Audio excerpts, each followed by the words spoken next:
मुंबईकरांनो, वांद्रे पूर्व परिसरातील माझ्या सहकाऱ्यांनो, मी ज्यावेळेस अनेक वर्ष समाजकारण राजकारण करतो, काय महिलांची अवस्था आहे। माझ्या ग्रामीण भागामध्ये त्यांना खुरपायला जावं लागतं, तेव्हा काहीतरी त्यांना मिळतं। काही भागामध्ये कचरा गोळा करावा लागतो, काचा गोळा करावे लागतात। आमच्या मुंबईमध्ये शहरी भागामध्ये अनेक महिला झाडू पोछा करतात, धुणं भांडी करतात।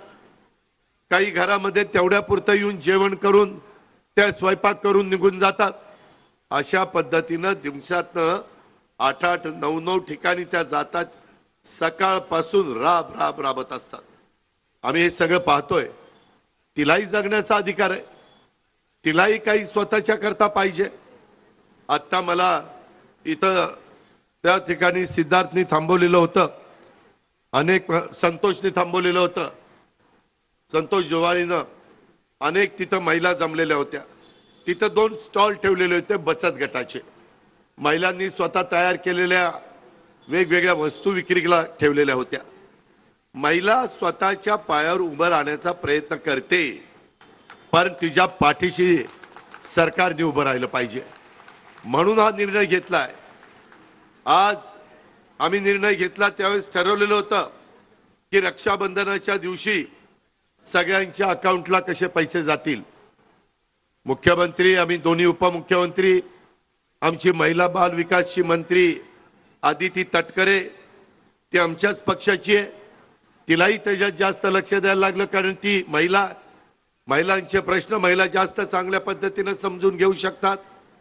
आणि मग आम्ही ठरवलं की आपल्याला ही योजना राबवत असताना ऑनलाईन फॉर्म मागवत असताना थोडा त्रास झाला, कधी त्या ठिकाणी फॉर्म जायचे नाही, मराठी का इंग्लिश ह्याच्यात थोडा वाद झाला, अडचणी आल्या।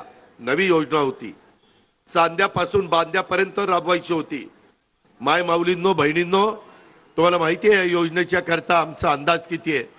आमचा अंदाज आहे कमीत कमी महाराष्ट्रातल्या 2 कोटी महिला 2.5 लाखाच्या आतमध्ये उत्पन्न असणारे असतील, 2 कोटी ते 2.5 कोटी।